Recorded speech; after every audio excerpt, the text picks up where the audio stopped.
Hello, everybody, and welcome to the Swerve. Listen, this interview was supposed to take place about half an hour ago, but I got to be honest with you. I got two of the three Stooges right now on the show. Listen, I've had veterans on the show. I've had guys in their 60s on this show, and they were more computer literate than these two bozos put together. And I'm talking about Chaz Warrington and Glenn Ruth, the Headbangers. Fellas, we finally made it. Here we are. Hey, don't blame me. Blame Comcast. I ain't got nothing to do with Comcast. Now, Vince, I'm going to let you know right now. Glenn doesn't understand the fact of when one person's talking to let him finish, so he will talk over both of us constantly. I'm just warning you that right now. Yeah, I will. I will do that. Hashtag fact. Hey, Chaz, I got to tell you this. Listen, man, I haven't seen you guys in a while, a long while. But, Chaz, listen, when we worked together, I always kind of looked at you as the responsible one, the grown-up one. I always looked at Glenn as the child and the troublemaker. So I was scared to death Glenn wasn't going to show up. Something was going to go wrong. But, Chaz, I got to be honest with you, bro. He was here a half an hour ago ready to go. I was ready to go at 5 of, and then, again, Comcast decided to take a big shit on my house. So, on my network, my Wi-Fi. But you are true. You have grown up a little, so I will admit that. Just a little bit more, though. Hey, Glenn, how you doing, bro? We have not heard you. It's been all Chaz hogging the microphone thus far. So, Glenn, what would you like to say? How you doing? I'm great. I'm dandy. I'm not as computer stupid as everybody thinks I am. So, fellas, now both of you living in sunny, beautiful Florida, neighbors. Glenn was telling me literally 15 minutes from each other, but we're a long way away from Jersey and the Monster Factory where it all started. Now, I know that's where you two came together, was the Monster Factory under Larry Sharp, but had you met before then, or is that where you guys met for the first time? No, that's actually where we did meet for the first time. Our high schools wrestled each other, so we knew of each other in high school. My high school was the Drizzling Shits. But, yeah, we knew of each other, but didn't know each other until I started down at the school. Yeah, my high school wasn't the Drizzling Shits in wrestle. My high school was actually really, really good. And, yes, we knew of each other. He wrestled a much lighter weight class than I did, so we never actually wrestled each other in high school, but yeah, that's where we first initially met, was at the Monster Factory. So but if we did wrestle, I would have won. Just letting you know, I would have won. So, just saying. Just throwing it out only because he would have cheated. It's not cheating unless you get caught. Now, were you guys paired together, or did you kind of find each other? Because there are a lot of differences between you two guys. You know, a pairing that maybe I wouldn't immediately put together. Was it a Larry thing? Did you guys find each other? How did you come together? It was more of a fact that we found each other. Like, I was the head trainer at the time down at the Monster Factory. So I was spending time with them, and I was showing them, all the ins and the outs and the basic stuff and everything else. And then, I was wrestling for about 3-4 years before this by myself, and I was just, I was at a dead end. I wasn't getting anywhere by myself, so I was like, you know what? Let me talk to Chaz, see if he wants to tag team together and stuff like that. And Larry was totally against it. He was like, listen, why would I want to put you two together and book? It's harder to book two guys than it is to book one. It's easier to book one guy than it is two. He goes, so you're making it twice as hard on yourself to team up with them. But, I of course, me being hard-headed the way I am, I didn't listen, and we tag teamed together, and it was an instant connection. He's my longest, most outstanding relationship that I've ever had. So, Chaz, you two got along from the start. There had to be some differences. Let me tell you why I'm bringing this up. Literally, it was a week ago. I had Scotty Too Hottie on, and we all know his partner was Brian Christopher. And you know, poor Scotty, who was such a straight-laced guy, you know, he kind of had to go through a war, so to speak, you know, because Brian had his ups and downs. So, you know, it was difficult for Scott. You two, from the get-go, personally, you know, meshed. There were no differences, no arguments, nothing. Somehow No. we just clicked right off the bat. I mean, it was literally we clicked and started hanging out and started going out together and just doing, you know, just hanging and doing stuff together.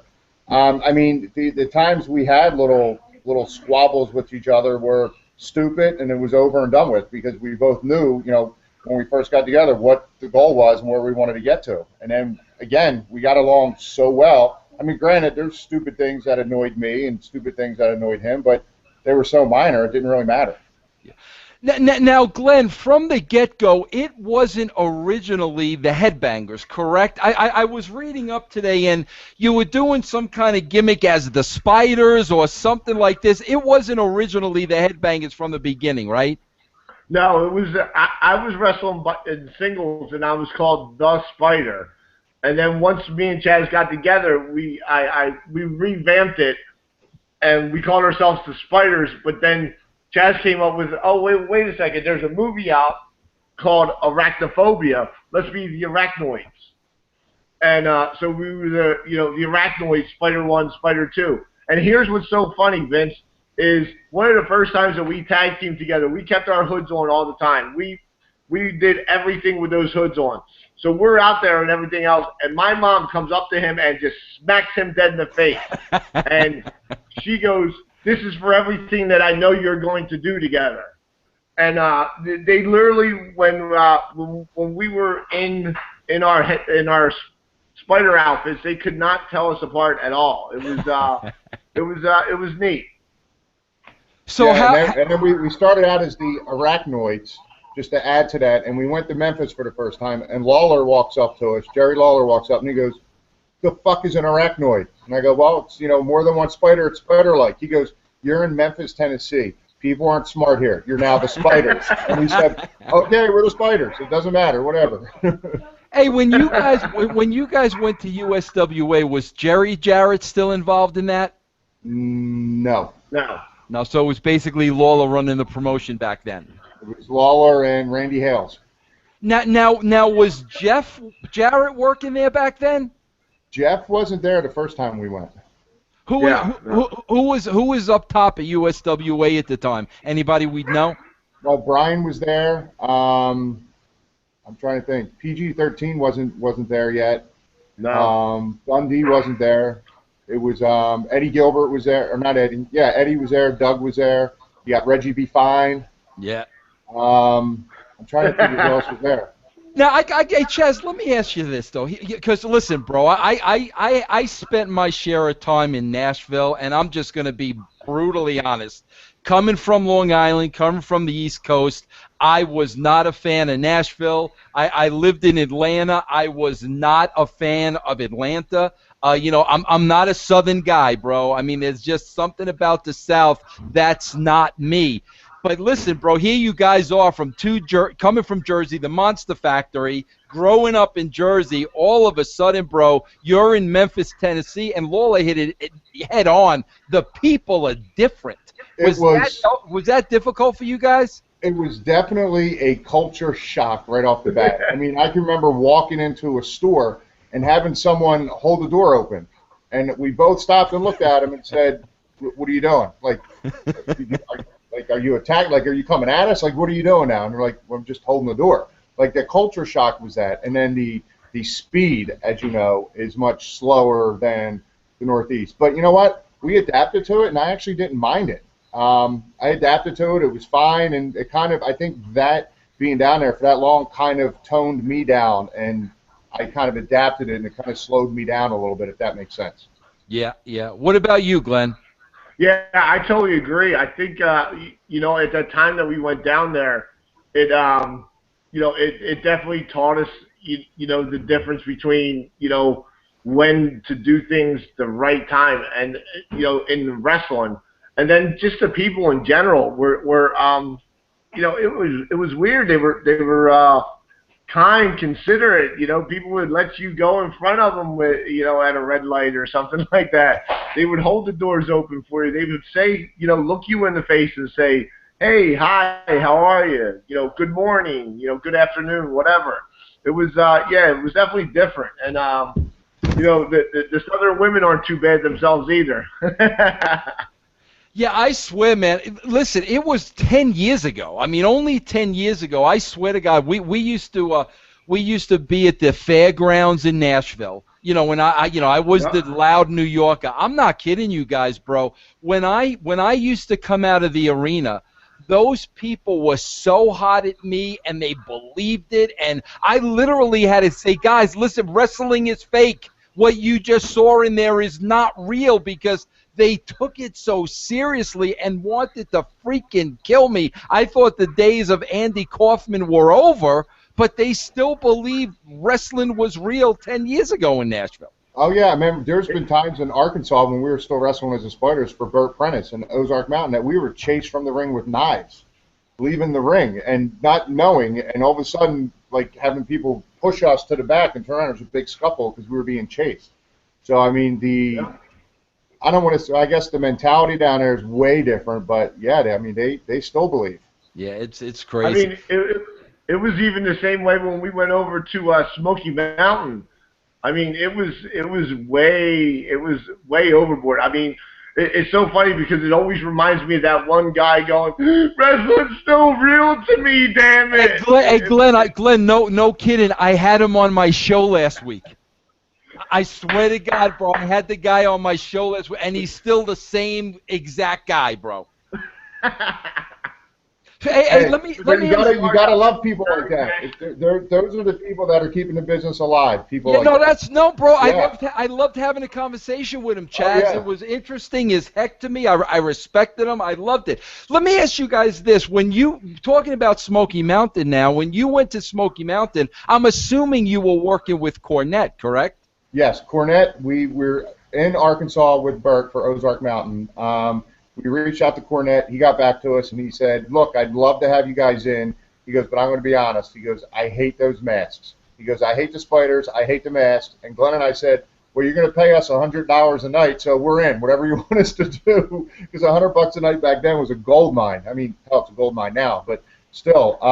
Yeah, so we were the spiders, and he's the one who came in and came up with the headbanger idea, and then we kind of ran from it. Wow, that's interesting, because I wouldn't think that a guy like Cornette would come up with the concept of the headbangers. I mean, that just doesn't seem like the type of character that he would come up with. That's interesting to me. He told us he was at a Danzig concert with his girlfriend at the time, who was into that type of music, and he mentioned it to us, and I knew exactly what he was talking about, because with one of my best friends, I used to go over to the library and the underground stuff in Philly to do the mosh pits and do all that slam dancing and stage diving and stuff. So I knew exactly what he was talking about. And he said, with your attitudes and your Northeast, attitudes and accent and stuff like that, he goes, I think it would be perfect. They spit on people, they wear dresses, they wear skirts, they do this, they do that. He goes, I think you guys would be perfect, and I'd love to have you try it. And we're like, we're in. There was no question about not trying it. Man, that's an interesting story. I have no idea, because, Glenn, I got to tell you, listen, Cornette absolutely hates my guts. He's hated my guts for 15 years. But I know part of the reason he doesn't like me is because I'm a New Yorker. He's got this thing against New Yorkers. I remember when he lived up in Connecticut, it was like living in hell, because he was living in the East. But you guys always had a pretty good relationship with Cornette, didn't you? It's so funny, because I knew Cornette way back even before Chaz used to was training, because Larry Sharp would bring in Cornette. He would bring in Lawler and stuff like that for his monthly shows. So I mean, I've known Cornette for a long time. And then once he approached us about the headbanger gimmick and everything else, I've always I respect Cornette, because if you want to know an answer, just ask him the question. Whether, it's good, bad, or whatever, he's going to give you an honest-to-goodness answer. Where did Vince go? He's gone. I'm here. Oh, there you are. Tie your shoe. So I mean that's why I respected him so much, because no matter how, if you wanted to know the God's honest truth about something, ask Cornette. He'll tell you. He won't sugarcoat it. He won't try to save your feelings or anything else like that. He's going to be very upfront and blunt about it. Yeah, no, So, I mean, yeah, that's absolutely true. I mean, I agree with that 100%. So was he instrumental in getting you guys from Smoky Mountain up to the WWF at the time? Yeah, well, the part that helped us with getting there was going up and doing jobs for so long. At that point, I was only in 3.5 years, but we were constantly going up and doing jobs and stuff. And what he told us was, I'll get to that in a second. What he told us basically was he went into Vince because they were up there, and he said, "Hey, I got these two guys. I want you to take a look at them." And Vince said, "Well, tell me about them." And he said, "Well, they've been up here before. They've done stuff. They used to wear the mask because of spiders." And Vince's like, "Yeah, I know exactly who those guys are." He goes, "Just sign them to that part-time contract." That's when they had the whole part-time contract with Joey Floyd or whatever his name was, and T.L. Hopper and Aldo Montoya. So I mean, he was huge. He was huge in getting us up there. Now, once you got up there at the time, because I mean, listen, it's a much different time right now, and we'll talk about that. I was telling Glenn, Chaz, before you came on, I do this show on my podcast where I look at old Attitude Era shows and we talk about them. And literally just last week, I was watching a match between you and the Godwins, and my comment was, today, in 2015, there is no doubt in my mind that the Headbangers would be the #1 tag team in the WWE. Nobody would even be close. But, man, like I was telling Glenn, when you guys, were breaking in more full-time, there were so many great tag teams in the WWF that it really had nothing to do with your talent. But, when you had DX and Road Dogg and Billy, Legion of Doom, DOA, the Bariquas and Mick and Terry Funk, and the list goes on and on and on. How difficult was that for you guys, knowing you were good, knowing you had a good gimmick, but then also knowing, my God, there's 8 other tag teams that are just about as good as we are? Well, I don't know if it was hard to swallow, like not getting pushed or being used. I think for Glenn and I at that time, we were still young, still hungry, happy to be there, happy to have a job, happy to contribute, happy to do whatever was basically asked of us. At that point, that's how I was. I mean, I tell everyone now that I always imagined myself being there in the ring till I was like 39, 40, and then going backstage and being more of an agent. So as far as, it was just happy to be there. And I thought as long as we did everything we were supposed to do and asked to do, there'd be no issue. And back then, that era when we were there, it was, okay, everyone's making money. Let's do what we can to help each other out. So it wasn't that big of a deal. And the other thing with us was we knew, and the office knew, Vince knew, that he could kill us and squash us every night, but we were going to get over. So it didn't matter what he did with us. So, I mean, I guess hindsight being 2020, you look back and you go, yeah, it kind of sucked. But at the same time, I mean, I have no regrets about what we did, if that makes sense. Hey, Glenn, what Chaz just said, I think, is dead on. And Chaz basically said, no matter how many jobs we did, we could still get ourselves over, and that credit goes to you guys because of characters. Now, Glenn, you and I spoke about this before Chaz came on a little bit. Back then, there were defined characters. Everybody had a gimmick. Everybody played a part in the show. Like we were discussing a little earlier, fast forward 15 years later, 90% of the guys just look like wrestlers. There are no gimmicks. There's nothing special about them. Why do you think in the last 15 years, Glenn, they've gotten away from that in the wrestling business? I wish I knew, because I mean, to me, I think that's the thing that's missing out of the business today is the characters. Is You know, you look at Goldust, you know, his success and stuff like that. Goldust is a character. You know, Stardust is a character and is getting over right now. You know, to me, it looks like, you know, today's day and age is nobody wants to be that guy that goes under, or everybody wants to be that hard ass and that Steve Austin shell and everything else.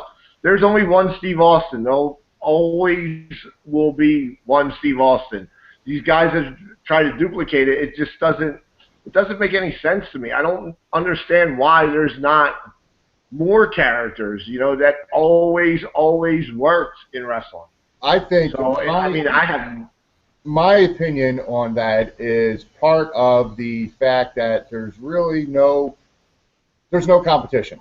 When Vince bought WCW, the competition went down to pooper. And the other thing with it is there was nowhere else to go, and the character development died. And part of it was also the indie scene.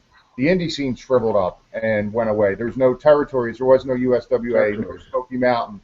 There wasn't whatever that was down in Dallas, Global that we used to go down to. There weren't the territories anymore. So now they're bringing the guys in, and I know this NXT thing's totally different, and I don't watch it. I've heard some stuff about it. But before, they're bringing guys in and just training them, and they're telling them how to act. They're telling them how to say. The thing I think that got us over, got Stone Cold over, that got Shawn over, that gets Undertaker over, is the fact that what they do, their character, is part of them. I mean, people ask me, how's Stone Cold in person? I'm like, that's how you used to see him on TV. You could just sit back and drink a beer with him. I mean, Glenn and I, when you hang out with us, the Headbanger thing went from being like, it was heavy metal, it was this, it was that, to us just being who we are, which is too good. I mean, that's what we do. We goof around, we make fun of people, we make fun of ourselves, we make fun of each other. That part comes out in the ring. I don't think people do that anymore. And I think the part of the reason NXT is getting over right now is, you know, Triple H got smart, and he went out and scoured the indies and brought in, you know, Samoa Joe and Kevin Owens. These guys all have had time to develop their own character, and he's letting them doing it instead of saying, no, go out and be this person. When you tell someone to go out, like, it was me. They took me away from Glenn. They put me with D'Lo. Bruce Pritchard said to me, I had earrings in still when I was getting ready to go out with D'Lo, and he goes, take the earrings out, go out and be Chaz. Don't be a headbanger. I walked out on that stage, and I went, who's Chaz?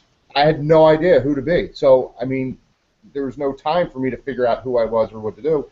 I think a lot of it has to do with that, where we had time to be able to develop ourselves, because it allows the person to incorporate the character themselves into the character. Hey, Glenn, I want to ask you this, because I think the end of the run with the Headbangers kind of came when you got injured. And is that true? Did we lose Glenn? I think we lost him. I'm going to say yes to that answer. Chaz, I have to ask you this, man, because listen, I enjoy tag team wrestling. I love tag team wrestling. I always have. I hope Glenn knows to just call back, you know, get out and come back in. I hope so. Yeah, I mean, he did it once. He should be able to. But Chaz, here's the thing, man. I just want to ask you a little bit about this as far as the psychology is involved.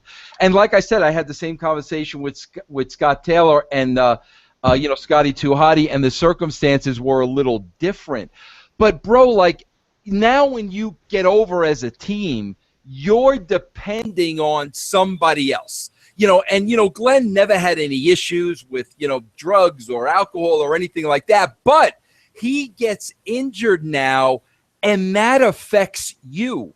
Man, yes. When that happens, Chaz, doesn't that almost put a burden, not only from a professional standpoint, but almost like a personal standpoint as well? Because all of a sudden, here you are healthy, I can wrestle tomorrow. All of a sudden, my partner that I'm dependent on, not that it was his fault, all of a sudden he's hurt, and now that's going to affect my livelihood. That's hard to deal with, bro. Yeah, it was hard. The good part for us at that point was our contracts were actually expiring. We're not expiring, but we probably had like 6 or 7 months left on that first, initial contract. And we knew Glenn was going to be out for a while, so we were worried about that aspect of it. Like, okay, what's going to happen? But Bruce came to us and gave us a new deal, which he goes, I want you guys to go home. Glenn, get healthy. Chaz, get rest up. You get healthy. When you guys are ready to come back, this is your security blanket. The problem was, and when Glenn logs back on, he'll be able to talk about it because it's more his story to tell than me, was I think he lost some kind of faith in himself when he was hurt that he could come back and be healthy. In the back of his mind, he was worried, and I think that had a lot to do with him not because he came back way out of shape. And you know how Vince is. If you're going to time off, you need to come back jacked and better in shape than where you were before you left. And something mentally with him just didn't do it. And it took him years. I mean, it took him probably 15 years to figure that out. And, when him and I totally reconnected and started doing stuff all again, he was 300 pounds. Yeah. But, he realized, hey, I'm missing out on fun and I can do this still. And, him and I can still go. I mean, we still go. Yeah. So, but again, part of that is his story. But yeah, I mean, it was scary. But then, we did the whole, you had me beat Beaver Cleavage, which I blame Jerry Briscoe for, who I just saw last week, and we still talk about that. Wait, okay, Glenn's back. We're going to get to that in a second. Hey, Glenn, you're back. Can you hear us? Glenn? Yeah. You can hear us okay, right? Okay, I'm back. Okay, and you can hear us? Yeah, I can hear you. Okay, hey, Glenn. I told you I wasn't the computer illiterate one. Glenn, aside from the fact that we just buried you for the last 5 minutes, what Chaz and I was talking about was basically your injury. And, when you came back, you and Chaz had a new deal. Pritchard was just going to continue. But you had some struggles coming off of the injury. Can you tell us a little bit about that? It was weird. I came back. Well, first of all, when I was out, I gained a lot of weight. And you pointed that out well the first time you saw me. You were like, hey, look at you fat fuck. So, yeah, when I had my knee surgery, I gained a lot of weight. And I absolutely, when I started to come back and everything else, I dropped the weight again and everything. And then I started getting in the ring, and I didn't have confidence in my knee.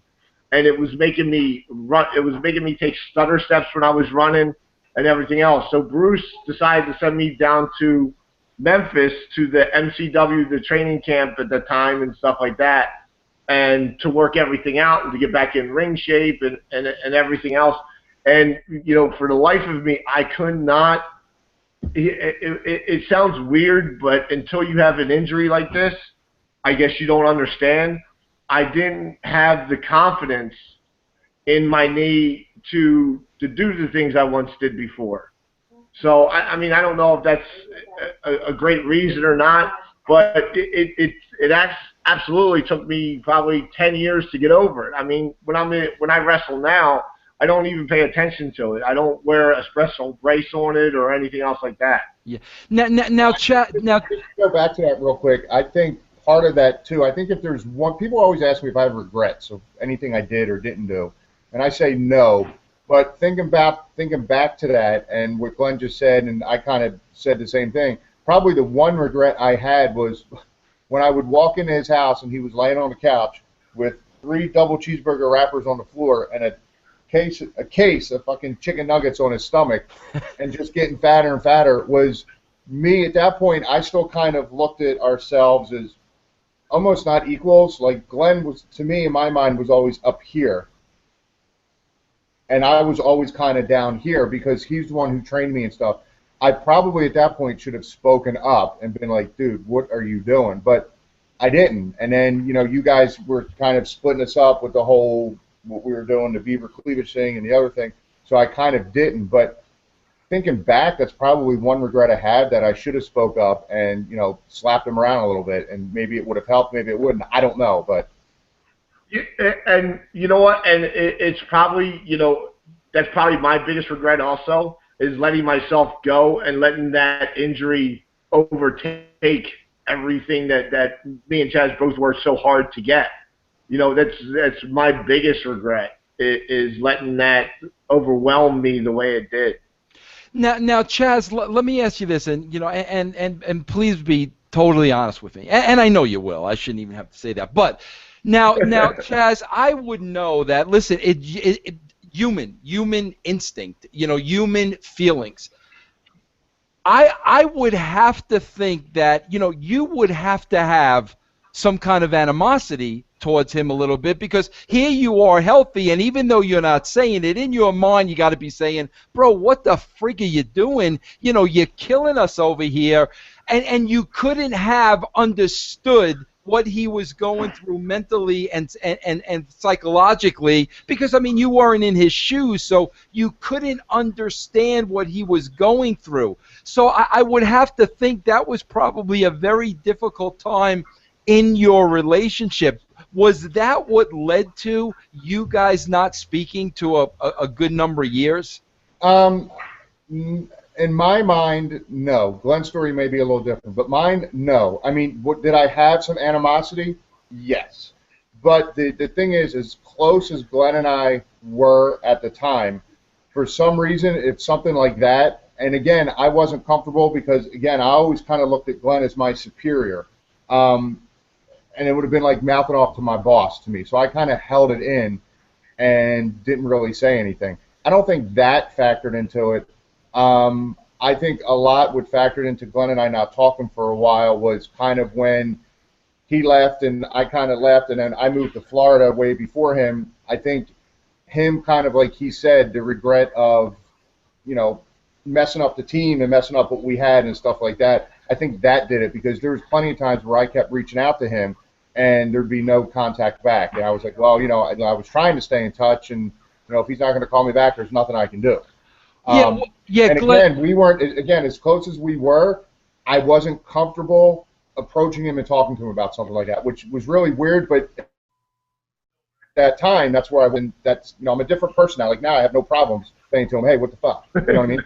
Yeah, hey, Glenn, I would have to think, bro, honestly, like that had to be a horrible time, because first of all of a sudden you're doubting your knee, you're almost afraid to get in that ring, and bro, everybody knows if you get into that ring afraid, you're going to hurt yourself. So now you're dealing with this, but you're also dealing with, man, I'm letting my freaking partner down, which is like a double the responsibility. I mean, God, bro, mentally that had to be a really hard time for you.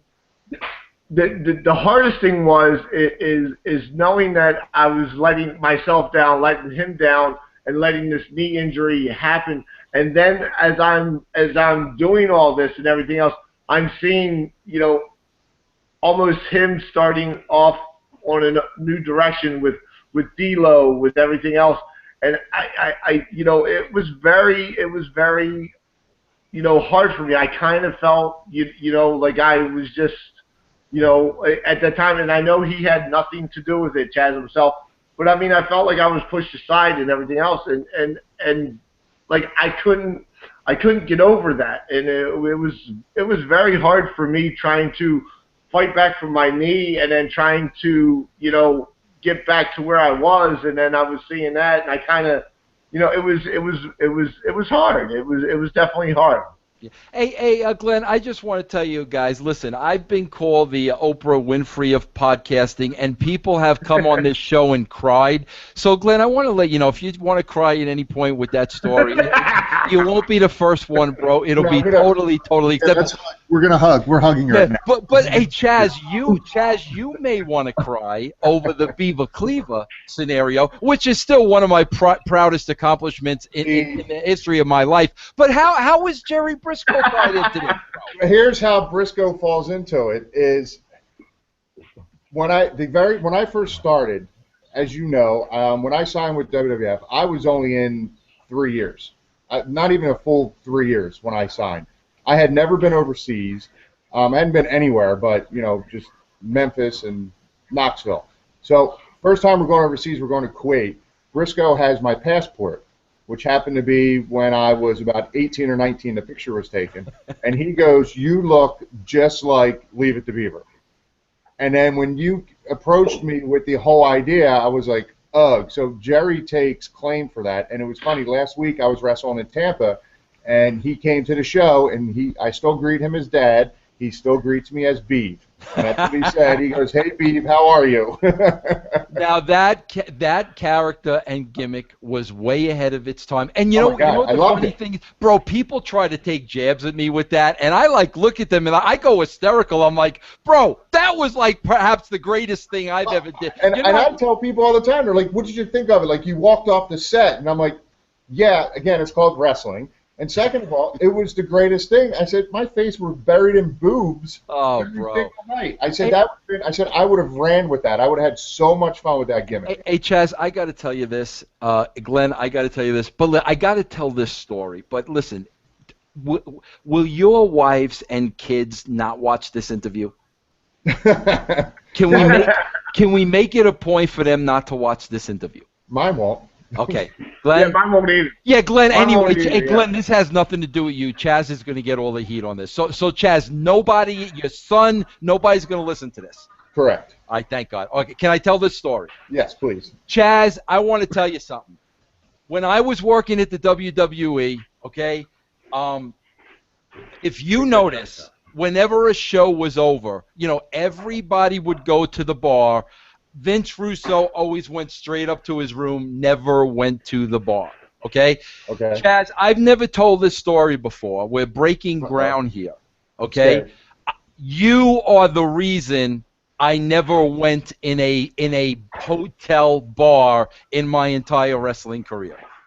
Do you want to know What did I do? I'm innocent. All right, Glenn, you ready for this? Uh-oh, I'm scared. Glenn, I'll never forget this as long as I live. I've never told this story to anybody before. One night, Glenn, I happened to like, you know what? Let me stop in the bar to say hello. That's it. I'm just going to stop and say hello, then I'm going to go right to bed, right? I go in the bar, and the first one I run into, Glenn, is Chaz, and he's 3 sheets to the wind.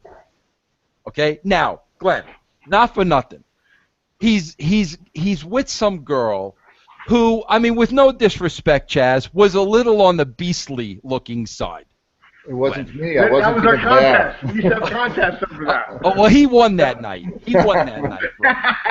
Bro. So, here's the thing that I'll never forget as long as I live. So, bro, here's Glenn, 3 sheets to the wind. Not Glenn, Chaz, 3 sheets to the wind with a beastly looking woman. I go in there and I say hello to Chaz, Glenn. Glenn, you know what he does to me? He proceeds to have a conversation with me talking through the woman's boobs as he stood behind her. So here I am, a grown man, trying to have a conversation with my friend Chaz, but he's presenting like boob puppet theater, talking to me through this woman's bazooms, and I said, you know what? I'm never going down to a hotel bar again. Chaz, no way in the world do you remember that. I'll never forget that as long as I live, bro. How do you feel about me reliving that story right now? That's awesome. I love it. I thought it was going to be a lot worse than that, so I'm good with that story. Yeah. Hey, just don't talk to Al Snow about any of our stories, because some of them are probably too good. Okay. Yeah, now, that was clean, but it was fun. Funny. But it was something that I never forgot. And Okay, hey, listen. And hey, you're welcome. Okay. Hey, listen, let me ask you guys this. And listen, God, man, I'm telling you, I know a lot. Every wrestler deals with this. I know it, and a lot of them are too proud to talk about it, but a lot of them do open up and talk about it. I mean, like I said, a couple of my last conversations with Scotty, and I had Shannon Moore on, just last week, and I dealt with this myself. Listen, the kind of success that you guys had, there's never going to be another Attitude Era. There'll never be that type of boom in wrestling. You guys were just as responsible as everybody else. It was a team effort. You're never going to reach that pinnacle again. Now, Glenn, all of a sudden, you blow out the knee. You're not on the roster anymore. Chaz, you're not on the roster anymore. All of a sudden, I mean, those Monday nights, bro, with everything that was going on and the family-like atmosphere, and all of a sudden, you're not experiencing that anymore. I went through the same thing. How difficult was that for both of you? And basically, where did you go when it was over? It's weird. I'll speak on my head. I don't think it was that hard, I guess, to step out of the so-called spotlight, because I mean, technically, I never really moved out of the town that I grew up in. I didn't, do anything like that. I mean, I just looked at, I wasn't one of the ones that didn't go to the malls or anything else like that because we were on TV all the time. Yeah, it made it harder, but I always tell everybody, even to this day, I just had a different job than everybody else. I was just, we were no different than anybody else. I just had a different job. So I mean, after I left there, I fell totally off the face of the earth. I went into the restaurant business and ballooned up, as you might say. So. Yeah, see, making the face. So yeah, it wasn't that. I mean, there was some adjustment, but it wasn't, oh bam, oh my God, what am I going to do now? Oh my God, I'm not, a celebrity or anything else like that, because I never looked at myself that way. I just looked at myself as having a different job than everybody else. Yeah. Chaz, what about you? Yeah, I think it's the same thing, because Glenn and I, even to this point, we always went through life and every day, like going to the mall or going to a game or something, as if we were normal people like everyone else.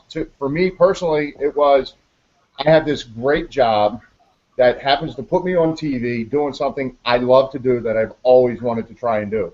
So as far as falling out of the spotlight and living differently, I don't know if it really affected me that much. And then when my contract expired, I was in the process of moving to Florida anyway. So it was like, okay, I'm moving to Florida. I'm getting ready to get married. I'm going to start a family. Okay, WWF doesn't want me. There's nowhere else to go. I really want to go to Japan for a time and go through all that. So, all right, grow up and figure it out and do, some indie shows here and there. I think for me, the biggest thing that bothered me was when JR, they sent us down, they sent Pete Gas, D'Lo, and I down to Puerto Rico for, 4, 5, 6 months, whatever it was, to say, hey, go back, get in the ring shape, and then we're going to bring you back up. Well, that's right when the whole buyout of WCW happened, and JR sat down and he goes, well, we don't think we're going to re-sign you because we don't know what to do with you. We don't know who Chaz is. And I'm like, okay, I've been here 6 years, 7 years, whatever it's been. And what do you mean you don't know who I am? You don't know what I can do? Yeah, we don't know what you can do. So what do you mean you don't know what I can do? It was that part of it, I think, that bothered me the most. And then after that, trying to reach out to Vince, Glenn and I we used to go up to Titan Tower so much, we had our own key cards to get in. And we just would drive up and get in, walk around and do whatever we want. We'd go up there and work out and eat in the cafeteria and do whatever we wanted to do. All of a sudden, at that point, the key card was turned off. We used to walk into Vince's office and sit behind his desk and put our feet on his desk and do whatever we wanted to do. All of a sudden now he's not taking a phone call. I think that part of it was harder for me to deal with than the fact that they're not re-signing me. And then the other hard part was Bruce telling me, send in ideas. If you send in ideas, we can, feed them in and, get you back on TV. Because I had 6 months that they said, I basically had 6 months I was sitting home before my contract expired where I knew I wasn't getting re-signed. They said, come up with something for creative. And I would send ideas up. And I would see it on my ideas unfold on TV with someone else. Like when they brought DDP in and he was doing the whole, healthy thing with the big smile and all that, I brought in to bring me in and be part of his group like that and stuff like that. And next thing you know, Christian was doing it. So it was stuff like that that bothered me more than, hey, I'm done. Because with the way the internet is now and everything, you still live on forever. So that part didn't bother me that much. As far as, hey, what am I going to do? It was more of the way I was treated leaving, I guess. Yeah, and that surprised me a little bit too, Chaz. And me and Glenn were talking about this before you came on. But when I was doing my research today, and I didn't know this, but I guess apparently there was a Raw magazine, 15 years of Monday Night Raw or something like this, and there was an article of the top 10 guys that overstayed their welcome. And of course, Scott Steiner was first, and I understood that, and that made sense to me. They'll do anything to bury Scott Steiner and piss him off.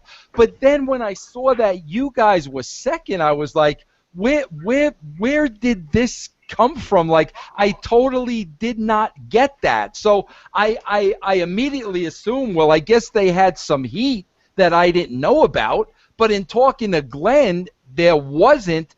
Like, what do you think that was all about? I think part of it has to do, and part of it has to do with you, to be honest. I mean, you were the one who was instrumental in pushing the tag teams. You were the one having Glenn and I come out, dumping the wax on each other, giving us all these weird, wackier ideas, pushing us against Billy and Road Dogg when that whole DX thing, before they even joined DX, when they were just doing their own thing. And then it seemed to me, when you left, anything that you had your hand in, Vince took a big shit on and flushed down the toilet. So I think a lot of it being the way we were treated and what happened after that had to do with the fact that we were looked at as, I guess, kind of your boys and Cornette's boys, to be honest. Yeah. I think that's so sad. And I was telling I was telling Glenn Chaz, hey bro, they do everything to bury me. I mean, they've just tried to wipe my history out. I never existed. Everything was Vince's idea. Vince Russo was this, schmuck. I mean, they've gone out of his, and I got to tell you guys, like, I don't understand that philosophy. I mean, to me, anybody that was a part of your success, bro, listen, you see professional baseball teams and football teams, they do it all the time. A retired player comes in, he's welcomed with open arms, carte blanche, they bring him up in the booth. I cannot understand for the life of me not giving somebody credit that had a huge part to do with that time. Here's the weirdest part for me at this point. I haven't looked. It's been a while, so it could have changed. But as far as I know, the WWE.com alumni page we're not listed on, which is weird to me, because there's people that are in TNA that are listed there. But the biggest thing is the company I work for now, the WWE company does house shows, does TV tapings there, and the company I work for has a suite there. And, being down here and stuff like that, I'd like to be able to perform one last time in a WWE ring. The last 2 times they were down here, I reached out to Road Dogg. And I said, Brian, hey, is there any possible way? I don't want to get paid. I'm not looking for a tryout. I'm not looking for a match. Because I asked my son, I'm like, hey, do you want to go down there? I'll get you in the back. You meet some of the guys. He goes, Dad, the only reason I'd want to go is to watch you be in a ring. He goes, that's it. So I said, okay. So I reached out to Brian. I said, I'm asking for just a favor. You don't owe me anything. Again, no tryout. I don't want to get paid. I don't want to make any money. I want one more match with Glenn and I in a WWE ring in front of my kid. That's all I want. I'll sign any kind of waiver you want me to sign, just one time in front of him in the WWE ring so he can see it. And he said, yeah, let me see what I can do. And both times Hunter shot it down and said no. And, bro, you know what the thing is, you guys, and I'm not saying this because you guys still look great. You guys, I mean, literally, I'm sitting here, you guys look like you haven't aged. Glenn, you're a mild-mannered guy, but some of that stuff's got to piss you off, no? I mean, it really does, because, I was, my whole wrestling career, I was on the second Monday Night Raw ever. The very second airing of Monday Night Raw. I was there. I was on there against Marty Jannetty. I was at the first one. I was doing jobs and everything else. But WWF, WWE, is the only place I've ever worked at. It's the only place. Yeah, we stole that plate from the lunchroom. But it's the only place, and just to have, to be forgotten about and everything else, especially. Yeah, we only held the belts for 30 days or whatever. But when they did the whole invasion of the NWA and stuff like that, we beat Ricky and Robert, and just to not even have us exist because we're not Hunter's boys or in that Hunter clique, it's just ridiculous. We've never had a beef with Hunter. I've never had a problem with Hunter. I don't understand it. I don't get it. I don't understand at all. Yeah, you know what I it would is? love. Go ahead, Glenn. I would love for somebody to let me know why. I mean, is it something we did wrong? I mean, I don't know. And according to Road Dogg, he said when they bring up the Battle Royal, how they'll bring in people from the past and stuff just to fill the 30 spots. That he's brought our names up, and it's just kind of been pushed to the side. And they do all these reunion shows and stuff. And again, does it bother me? Maybe that much, but it's just I guess it's just a point. So it's not like I'm losing sleep over it or anything. I got to tell you, it bothers me. You know what it is, bro? Like it's and I always try to figure this out. There's like a list of like who's in and who's out. And when you look at it, like to me, like all the good people, like for some reason are out, but I mean literally there are felons and criminals that are in. So the whole thing just absolutely blows me away. I mean, guys, it's like what Glenn said. When you talk about Hunter's boys, like how do you why isn't a guy like Mick Foley working at NXT teaching those guys how to do promos? Why isn't a guy like Bret Hart working as an agent? You've got a Mercury and a Noble working as agents when you have access to a Bret Hart. I hate that BS. It's absolutely BS, and I don't get it, bro. I'm just a firm believer in putting everybody over, especially if they made your company very, very successful. Yeah, I agree. You want a funny note about Joey Mercury? Yeah. He, when we were down in Maryland Wrestling doing stuff down there, he came in and he was known as Baby Banger, and Glenn and I shaved his head one night. Good. I'm glad to hear that. I don't know, other than being Hunter's boys, I don't know how those guys are agents at the WWE laying out important matches. But anyway, that's besides the fact. Right. So now you guys. Wait. I can't believe we've been on this podcast so long and not one time have you brought up the Sisters of Love. I cannot believe you, Russo. You have not brought up the Sisters of Love. Well, you know why? Because I'll tell you why. That wasn't me, bro. That was Pritchard when that was Shotgun Saturday Night. I was just kind of on the fringe, just starting to make my way in. I think that idea came from Bruce. I mean, I was not involved in that. We loved it. I didn't care. We loved it because it absolutely is. It's a great Halloween costume now. but bro, again, it's like you sit here and you laugh about that, bro. How over would that be today? Oh, it would be. Oh my God, yeah. It'd be huge. No, but it's not PG, so it won't be allowed. That's exactly it. Chess, somewhere along the line in the last 15 years, somebody lost their balls. Well, it's that, and it seems like since they went public with the stock, that's when everything started getting way scaled back. Yeah. But here's my thing, is life isn't PG. So why are we going to pretend wrestling's PG?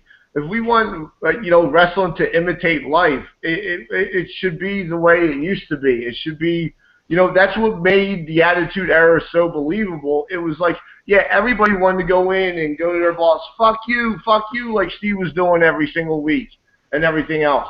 But, you do that now and it's ridiculous. I mean, it's weird. Well, Glenn, you know what's so ridiculous about it, guys? Here's what's a joke about it. Okay, Raw, like it was back then and like it is today, is nothing more than a television show. That's all it is. The television show is on from 9 to 11 o'clock at night. It's not on at 7 o'clock at night. It's not on at 7 o'clock Saturday morning. It's 9 to 11 o'clock at night. That's an adult audience watching your show. So the whole idea of PG at that time, look at your competition, look at the other shows against you. It doesn't make sense from the get-go. No, it doesn't. I mean, you got shows like Murder in the First that are on that. I mean, and I love that show. The language and the context that they're using on that, even just Law and Order now, I mean, it's totally, totally different. Yeah. Well, fellas, so now you guys are back together, living 15 minutes apart, the closest you've ever been. Give us a little bit about what you're doing now, Chaz, and also where the fans can keep in touch with you, Facebook, Twitter, webpage, whatever it is. Well, I'm working for an imaging company. I'm sales director for an imaging company, and it's great. I mean, I've been doing it since I've been down here, which has been almost 14 years now. It's not glamorous, but it's different every day. It pays the bills. It's good. It's fun. It allows me flexibility to do other things I have to do. I have an 11-year-old son. I've been married almost 14 years now, and it's great. My son's 11. He's active. He travels soccer, jiu-jitsu, the whole 9 yards. So it keeps me running, and it's good. Glenn and I do shows on the weekend, and life's good, dude. It's sunny outside. It's 70 degrees in February. and Chaz, you're on Twitter, correct? I'm on Twitter at Chaz Mosh, and then I have my Facebook page. But the Twitter, I love. I love the Twitter. You can tweet at me, and then Action Figure Mosh has his own too. At AF Mosh, Action Figure Mosh. Show me your shirt. Show me your shirt. Oh, and Action Figure Mosh has his own T-shirt. Nice, bro. Wrestling tees, you can get those. Hey, Chaz, talk about balls. Who in 2015 would have the balls to wear a pink skirt, bro? No one. And you know what the best part about it is? If they do it, they're just going to be called us anyway, so it's okay. Yeah, exactly. I love it because nothing's more embarrassing than getting your ass kicked by a guy in a skirt. Exactly. And Glenn, what about you? I'm managing a health club. I love it. I've been doing that, going on 2 years now. It keeps me in shape. It keeps me, active. I have 4 daughters. I've been married for going on 5 years. I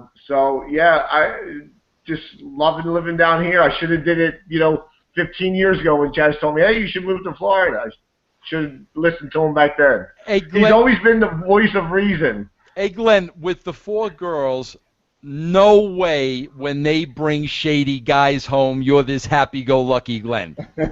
Oh, but what's funny is not only do they got to get past me, but they got to get past Uncle Chaz, too. So nice. That's the worst part is getting past Uncle Chaz. Getting past Daddy's all right because, they're Daddy's girls.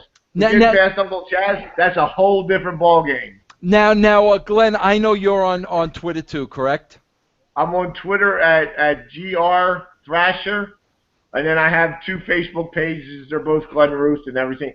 I follow everyone back. Chaz does not. Nice. Look, Glenn likes to follow everyone back because he thinks it gets him more followers. Here's my take on Twitter. People follow me on Twitter. Why? Because for some reason they see my simply tremendous drivel as interesting. I like to follow people back that I find interesting. So if you follow me, you send me something interesting, and I find it interesting, I'll follow it. If not, I'm not going to follow it. It's nothing personal. It's just I don't have a lot of time. I have my poop time where I'm scrolling through on my phone. I don't want to sit there and go through all your stuff. All right, I can understand that. I can understand that psychology. See, Glenn's a suck-up. He wants everyone to be his friend. I don't really... I do, yes. I just want as many followers as I can get. Glenn wants everyone to be his friend. I'm like, okay, whatever. My friend book is full. hey guys, we're gonna have to do this one more time because listen, you guys would be perfect for this, and it would be a disservice for you guys not to do this with me. I just on August 29th, I'm starting a radio show on iHeartRadio. Okay. And I play a little game, and it's called Mount Rockmore. And what I usually do is I play another wrestler. We pick off 4 top rock stars that we would put on a mountain, and we get 1 supplemental female that we put on there as well. Right now I'm 1-0. I kick Bully Ray's backside. Bro, the guy was throwing like Chuck Berry and Elvis up there, and I'm like, bro, what are you, 72 years old, for crying out loud? I wound up killing him. Now his girlfriend, Velvet Sky, is coming to challenge me to avenge his loss, I definitely want to have you guys on iHeartRadio. Do that with the both of you. I think it'll be a blast. Okay, I'm in. Absolutely. All right, we got to make sure though that we get this internet gimmick to work a lot quicker though. There. You got to call Comcast on time. It's all Xfinity's fault. See, mine was good. It was like once I kicked Xfinity in the ass, it worked. You know, I can't speak for Glenn though.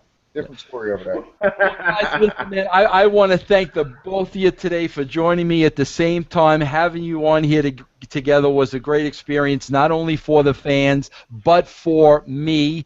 And I also want to thank you, man, for all the years of getting to work with you guys. It was just a great experience for me. You guys are two, great human beings back then, and you still are today. And, guys, just thanks for joining me, and thanks for being friends. No problem. Thanks, Vince. We appreciate it. It was a good time. Thanks, Vince. Thanks for having us. Here, one more big group hug. Group hug. Group hug. Everybody. All right, everybody. I will see you back here right here next week on The Swerve. Thanks for joining us, everybody.